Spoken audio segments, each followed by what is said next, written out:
بسم اللہ الرحمن الرحیم۔ السلام علیکم صلی اللہ علیہ وآلہ وسلم۔ حضرت انس بن مالک رضی اللہ تعالیٰ عنہ روایت کرتے ہیں کہ ایک روز رسول اللہ صلی اللہ علیہ وسلم مسجد نبوی صلی اللہ علیہ وسلم میں تشریف فرما تھے۔ آپس میں محو گفتگو صحابہ کرام رضوان اللہ اجمعین میں سے کچھ کی آوازیں بے خیالی میں معمول سے اونچی ہو گئیں۔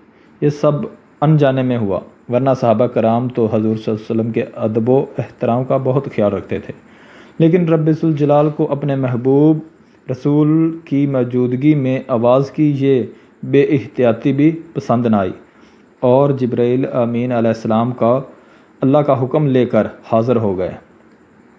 اے ایمان والو، اپنی آوازیں نبی کی آواز پر اونچی نہ کرو اور ان کے حضور زیادہ بلند آواز سے کوئی بات نہ کہو، جیسے ایک دوسرے کے سامنے بلند آواز سے بات کرتے ہو کہ کہیں تمہارے اعمال برباد نہ ہو جائیں اور تمہیں خبر نہ ہو۔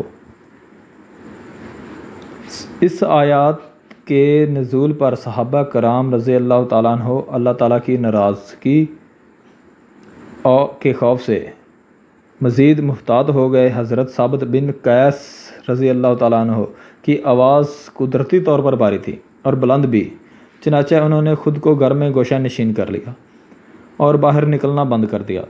تنہائی میں اتنا روتے کہ داڑھی آنسوؤں سے تر ہو جاتی، حتیٰ کہ کھانا پینا بھی ترک کر دیا۔ حضور نبی کریم صلی اللہ علیہ وآلہ وسلم اپنے صحابہ رضی اللہ تعالیٰ عنہ کے حال احوال سے باخبر رہا کرتے تھے۔ سو جب کئی دن گزر گئے اور حضرت ثابت بن قیس رضی اللہ تعالیٰ عنہ نظر نہ آئے، تو آپ صلی اللہ علیہ وسلم نے حضرت سعد بن معاذ سے دریافت فرمایا، ثابت کا کیا حال ہے؟ حضرت سعد رضی اللہ تعالیٰ عنہ نے جواباً عرض کیا، یا رسول اللہ صلی اللہ علیہ وسلم، وہ میرے پڑوسی ہیں، مگر مجھے ان کی بیماری وغیرہ کا تو کوئی علم نہیں، البتہ ابھی جا کر ان کی کیفیت معلوم کر کے آپ کو مطلع کرتا ہوں۔ حضرت سعد رضی اللہ تعالیٰ عنہ جب ان کے گھر گئے تو وہ سر جھکائے بیٹھے تھے۔ حضرت سعد رضی اللہ تعالیٰ عنہ نے پوچھا، اے ثابت کیا حال ہے؟